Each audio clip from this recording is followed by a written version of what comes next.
Okay, good morning, Kyle. Good morning. Welcome, everybody, to Monday Morning Coffee with Kyle and Ann.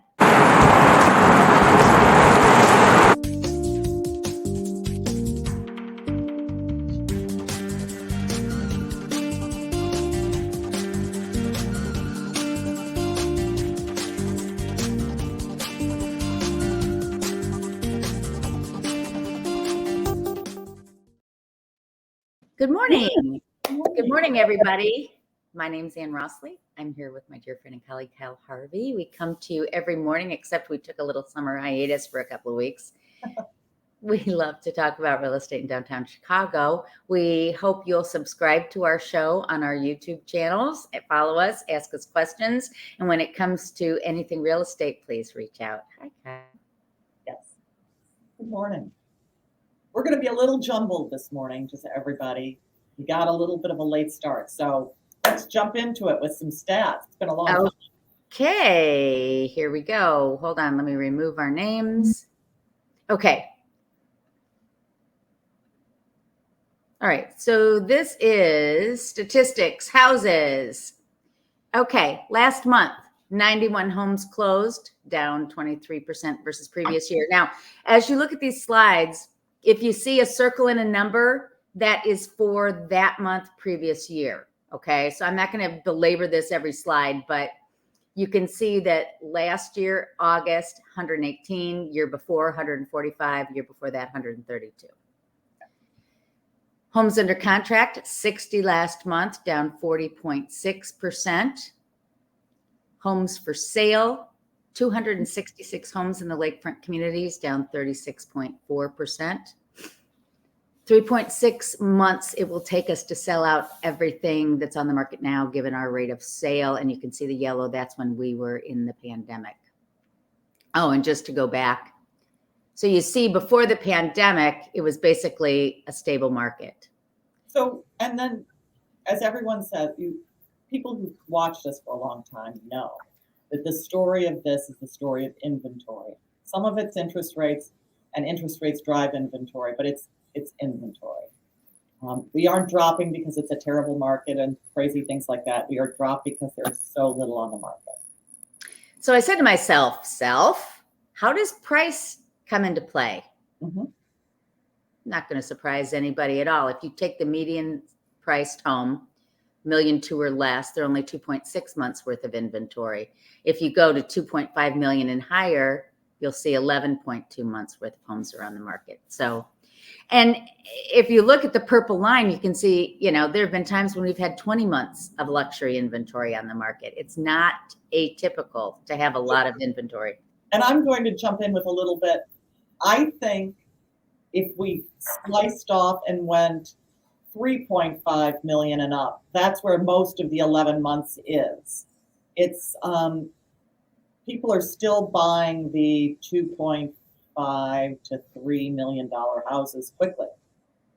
It's the higher end that is slower. That's languishing. Yeah. Well, that's pretty typical. Yeah. Okay. There are not a lot of them. Right. Well, that's it too. When you get a small market, the statistics tend to get skewed. 1,275,000 median sales price of homes. You can see it's been that way for a while. We went up since 2021 in the pandemic, and now we're holding steady again. $387 per square foot is the average sales price for a home. And the typical home in August was getting 3.3 showings per month. All right, condos. 825 condos closed, 754 under contract. 2,435 condos were on the market as of September 1. That was down 30% from the previous August. At our high, we were at 66, 63. 3.1 months worth of condos. Everybody thinks, condos aren't selling. We've got only 3.1 months. And again, the same holds true. If you go to 1,250,000 and above, there's a 10.9 month inventory. If you're at a starter condo at 400,000 or less, there's only 2.1 months worth of inventory. Median sales price is holding very, very, very steady at 400. And the typical, condos have been the story in 2023. I think, we started the year with 7.3 showings per condo property, we're still getting more showings on condos than we are on single family homes, which is kind of surprising, don't you think? Yes. I also think, and tell me your experience. A lot of home sales are going under contract through open houses. There's a lot of leaping immediately. For example, I've got clients who bought a house or who are under contract on a house after an open house. We saw it in a showing. We're the only ones who actually saw it in a showing. And multiple offers, we got it. But it's that kind of, so it skewed the numbers. I think there are a lot of houses that are going on the market with only open houses, so that sort of screws up the number of showings for houses. I don't know. Yeah, well, that could be true. Yeah, that very good point. Yeah. Mhm. Yeah. Hadn't thought about that. Okay. Condo sales year to date are down 30. This is in units, down almost 30%. Single family homes are down 36%. And yeah, inventory. All right, so let's talk about showings, which, as everybody knows, is a better leading indicator of where the market's going. We were in April of this year at a 235 showing index. We're down now to 189. I attribute that to seasonality and inventory. A lot, there are some buyers out there who've kind of given up. If I don't see anything online that looks appealing, I'm not even going to leave my home, right? And this month and next month are the, September 1 and October 1 are the big rental. So if you've finally given up and signed a lease, you're sort of like, I'm stuck. Right. So, this slide's a little bit old, 7.18% average Freddie Mac interest rate. Okay, here's the big news, Kyle. When we started looking at Zumper numbers, Chicago was number 19 in the country in terms of rentals. Now we're at number 12 because the pricing has gone up so high. In fact, we're one of the top 5 risers in terms of cost to rent. The typical 2 bedrooms, $2,750 per month. And look at the year over year numbers. For a 1 bedroom, year over year increase is 17%, 2 bedrooms, 22%. 3 bedrooms, 16%. It's just gotten ridiculous to rent an apartment in Chicago. Housing, we've got to build more housing for people to buy. We just have to do it. And at the affordable levels. We've got a lot of luxury. Let's get ourselves some affordable housing. Absolutely right. Near West Side, $4,000 a month for a 2 bedroom. Near North Side, $3,950 for a 2 bedroom. It's just gotten crazy town. So that's it. That's my stats. And let me figure out how to remove it. Oh wait, I hit remove. There we go. Well, I had a learning this week. This is for the brokers who watch us. I had a learning this week that came from a mistake. Oh, share. I set an public open house in my own mind, for Saturday, 10 to noon, because it was close to, the property is close to a farmer's market. And I thought, well, people will come after they go to the farmer's market.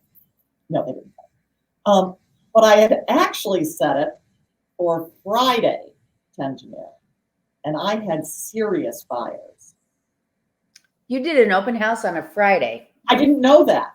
I'm at Petco getting food for the cats who won't eat the whole long story. And for people who want to understand the story, it's making me angry. Anyway, at the pet food store. Yeah. And I get a call from Switzerland. So I answer it. I'm like, maybe I know these people. What time is the open house? I'm like, what open house? I'm like, the open house and they give the address. And I'm like, tomorrow. They said not in Zillow or wherever they got it. Yeah. Give me 15 minutes. I will be there. So I fumed over, and there were 2 families, 2 different families, and they were serious buyers. So I'm starting to think that maybe I do public open houses during the week at lunchtime. Oh, I kind of Saturdays in the fall, Saturday is damaged by football, right. college, and errands, and Yeah. Sunday is damaged by football and kids after school activities. So Right. maybe we need to do public open houses during the week, during lunch, and right after work. I'm throwing that out there, people. Anyway, I like it. I may try that. this is what happens when you make a mistake. They say, scientists say, that most of their breakthroughs come from errors. Well, that's the story of my life. Anyway, we're going to talk real estate news now, yes? Yes. Well, people, before we go to where we share screens, there's a big piece of real estate news that brokers are following closely, and you probably have seen it too. The city council is likely to vote this week or next, and I know. on putting on the ballot for March a property transfer tax increase. Right now, the city of Well, Chicago, it's a rebalancing because he wants to do. mostly it's mostly right now, when you look at the median sales price, right now, we all properties pay 0.75%, less than 1% in transfer tax. So it's a one-time tax, and it's under this proposal, properties above, properties below, I think is it below 900,000 go down, Right. amount, and above go up. But Right. above $1.5 million, it goes to 2%. I mean, Three. from 9 to goes to 2%. From $1 million to 1.5 goes to 2%. From 1.5 and above goes to 3%. And I did some math, people. So right now, I've got a property on the market for $1.5 million. So this is meaningful to me. Right now, the transfer tax is $11,250, and it will go to $30,000 if this passes. Now, $30,000. That's significant. that's That's really significant. Yeah, and I've got my St. Regis listing. It'll Yeah. eat up all their profit. I don't want to say profit. It'll eat up yes, the price. their equity. It'll eat Yeah, their yeah, equity. and for if the property sells for 1.550, so $1,550,000, the property tax goes from $11,625 to $46,500. So it is meaningful. And just for everyone to know, the realtors are going to fight this as hard as they can by talking to you folks, by Right. talking to the public, letting the public know about this and know how hard it is. Now, I get it that the lower priced homes will get a decrease in the tax, and that's meaningful. And this tax is intended to go to address the very serious homeless problem in Chicago that I am not denigrating at all. I don't believe that the city of Chicago, that has, I think, a $550 million budget shortfall, will actually put it there. They will use it for other things. I'm just throwing this out. I'm not making a choice. I'm just saying I want us all to know that this is going on. And Well, I'm just overwhelmed by it. And there was talk about it. Would it, pass muster with the Illinois Supreme Court? And the writer said, yeah. yeah, I mean, if this gets passed, it's going to go. It's really going to hurt. it'll come out of the sales. They'll come out of the sale price. There'll be deals where the seller pays the transfer tax. There are going to be all sorts of negotiations that will come out of this. And okay, I'm going to now present share screen. How do I present slides? Do I choose share screen or do I wait? Anne has to do this. Will you publish the news? What would you like? The news, and it has September 11th as the date because we were planning to do it last week and then we slept it. I'm sorry. So I've got this is a new slide application that I'm using. So if you think they're pretty, I think they're pretty. So what's news? We're going to start with there's more misleading news. And then I thought there were some interesting ideas that were being bounded about for addressing the affordable home crisis. And we'll talk about it. Okay. Okay. Damn it. I know the need to provide news and content, but Crane Chicago Business just puts out bad news that is inaccurate. Right. Chicago home sellers twice as likely to lose money than the US average. So for these months, May, June, and July, 6.5% of Chicago Chicago home sales lost money. And the average is 3%. And we're the third highest, but everyone else is, the Detroit and San Francisco were higher for obvious reasons. San Francisco has a real problem. They were a bubble, and they've got a lot of challenges. So who put this list together of who's likely to lose money? It's not likely who lost money. So these are 3 months in the past, in the summer months, and they ended up being, really the focus was, I'm going to say it was the loop condos.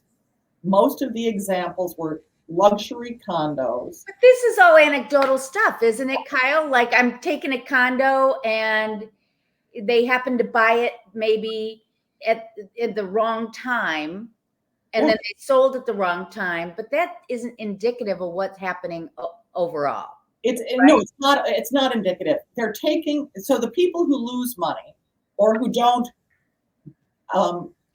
gain money, who don't sell it for more than they bought it, are often people who don't do the things that you need to do in order to have it appreciate. Right. They don't keep their homes up. They let it deteriorate. They don't do what they need to do to prepare it to sell. And they're shocked. They're shocked. Yeah. I didn't maintain. I bought my apartment in 2000, and I've done nothing to it. Right. Exactly. Yeah. No, that's infuriating, because the other thing too is, and this is something that I hope our watchers, listeners, fans remember, prices in Chicago are not depreciating. Don't let any headline get you. The appreciation is decelerating. Yes, we're not earning equity as quickly as we once did, but we are not losing prices. No.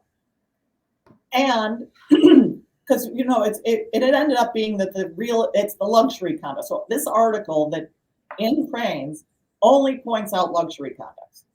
And the challenge is that new luxury, if you buy new luxury 20 years ago, today's new luxury is going to attract the buyer that would have gone to your place. Exactly right. Yep.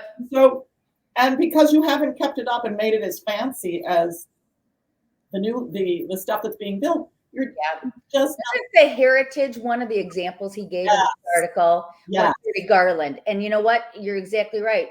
15 years ago, when it was built, 20 plus years ago. Yeah. It was the shiny new penny. And now those people are going over to Lakeshore East and maybe looking at the St. Regis or the Cirrus or whatever. And all those new things that are coming out. I think those are exactly right. Yeah. And those units at the Heritage, if they haven't updated their condos, they're out of style. Yeah. And because of tight inventory, the small data set is full of estate sales. That has to sell. So, it's complicated. Yes, but so don't get freaked out. They provide this information because they need to put information out there, but don't fall for it. Talk to us. They have columns to fill. Yeah. And they do, and I get it. I don't blame anybody, but we got to provide context. Okay. Yeah. And Anne and I and and competent real estate brokers can provide that context for you. Okay. So this I thought was really interesting. Yeah. Very small houses are proposed for Evanston. Now look, that is the size of the proposed house. Okay. 416 square feet. A little bit, I think it's a little bit larger than I said, smaller than a standard 2-car garage. It's a little bit larger. I think the standard 2-car garage is like 350 square feet. So it's like one more bicycle storage than a 2-car garage. Yeah. Yeah. And what I thought was interesting is their marketing. So the developer is marketing this tiny house for $300,000 to teachers, firefighters, police officers, the people you want to keep in the neighborhood, which I totally get. Yeah. But those people don't live alone. They have kids. Yes. Right. And they can get a condo of, 1,200, 1,500 square feet for $300,000. So why would I pay to live stacked one on top of another in these tiny houses? I mean, it's crazy. But what I like is a developer is trying to find an affordable solution for an expensive neighborhood. Evanston is an expensive neighborhood. Yep. I like it. And then another option. This is happening on the south in a south suburb, Ford Heights. It was intended for the south side, and these are shipping container houses. Now look at them.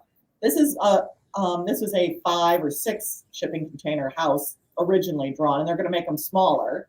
But they were about 1,500 square feet, which is a nice size, affordable house. And that was intended to be sold for $300,000 in, I forget the name of the neighborhood. It's not Englewood, but it is a neighborhood that needs small, affordable housing. But for various reasons, the developers have shifted to Ford Heights. Yeah. And they've shrunk the house to 3 containers, so about 900 square feet. Small, but doable. But the price is $150,000. And they're able to do this because containers arrive pre-built on site. It takes only about 6 weeks to build it, not 6 months. And the land acquisition cost is really inexpensive. So ideas for solving a crisis that has been largely created by the rise in the inputs to home construction, cost of steel, cost of wood, cost of all those inputs into construction. When you start with old shipping containers. What do you think about this, Anne? I think affordable housing is always a good idea. What can I say? I think it's great when you look at what rents are doing. Well, that's it. Yeah, for You have sure. to come up with affordable housing that you can buy. Right. Anyway, so that's that. All right. Well, we're almost out of time, so maybe we should keep our HOA fees till next time. Okay. You have a new listing to share, and I have a new listing to share. So why don't we show yours first? Okay. Well, let me see. Give me 1 second here. I'm going to share screen. Oh, okay. Can you see this? I do. This is 2512 Marshfield. It is 3 flat in the middle of all these $1.4 to $1.8 million houses, west Lincoln Park. If you're not sure where this is, it is just a little bit north of where Lincoln and Fullerton and Ashland come together, just west of Ashland in the Prescott district. But I want to show you, okay, so it's three units. The top unit, number 3, is 2 stories. It's got income of $74,400 per year. This is the top floor unit, leased it. Isn't that cute? $23.50 a month. And this is a great armchair investment, guys. The second floor unit, I'm like flying through these. It's a 3-bedroom, 2-bath, $23.50, tenants in place. Each unit has full complement of appliances and washer and dryer. Each has its own washer and dryer. So here's the second floor unit. Cute as can be. Cute as can be. Right? Wow. That's the second bedroom. This one only has 2 bedrooms. Okay, and this is the first floor. It's currently vacant, but they were getting $2,000 a month for this. It is a 3-bedroom. And you can't really see much. No, it's good. It's really good. Nice backyard. Darling. 2-car garage. So that's it. So it's listed $890,000. So I think that's going to go pretty quickly. That's going to sell in a minute and a half. I hope so. So I've got, can you pop up my 1155 North Dearborn? This is the unit for which I discovered Friday open houses. The open house. So what's great about this unit, it's on 406, is it has over 1,500 square feet of outdoor space. And that's the outdoor terrace there, covered, so you can use it. That's one of the outdoor terraces. But look, you can use that so much of the year because it's covered. It's not like, but I would add to the ceiling those heat lamps, or pop some heat lamps, and it's very much 3 seasons. It's beautiful. This is the second one upstairs. So both are, as I like to use a technical term, ginormous, people. And beautiful. So it is 3,000 square feet, 3 bedrooms, 3.5 baths, updated kitchen. That's open to this area. I mean, just beautiful open space. Here's the main bedroom that has the entrance to the outdoor space, and the building has a wonderful gym. That's what I got. And it's on the market for $1.5 million. How many square feet again? 3,000 internally, 1,500 outside. It's got 2 parking spaces, big parking, great, park it yourself. And they have a Tesla charger in the spot. Wow. The taxes are $25,000, but they don't have any exemptions. So you would pay less if you lived there. And that includes the parking spaces also. And the HOA is just, and we'll talk more about HOAs next week, is just $2,805. Boy, that's a great unit. It's a great unit. And the building is wonderfully managed, really nice. It's small. There are only 39 units. This is a great buy. And it's right in the Gold Coast, close to everything. Awesome. Well, it's sure great to be back on the air, right? It's been a while. Better this fall. What's that? I said we're going to be much better this fall. Summer was fun. Sorry. We had a lovely summer, yeah. So thank you, everybody, for watching. Please subscribe. Send us your comments.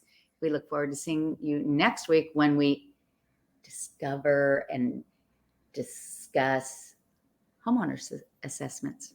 Yes. Bye.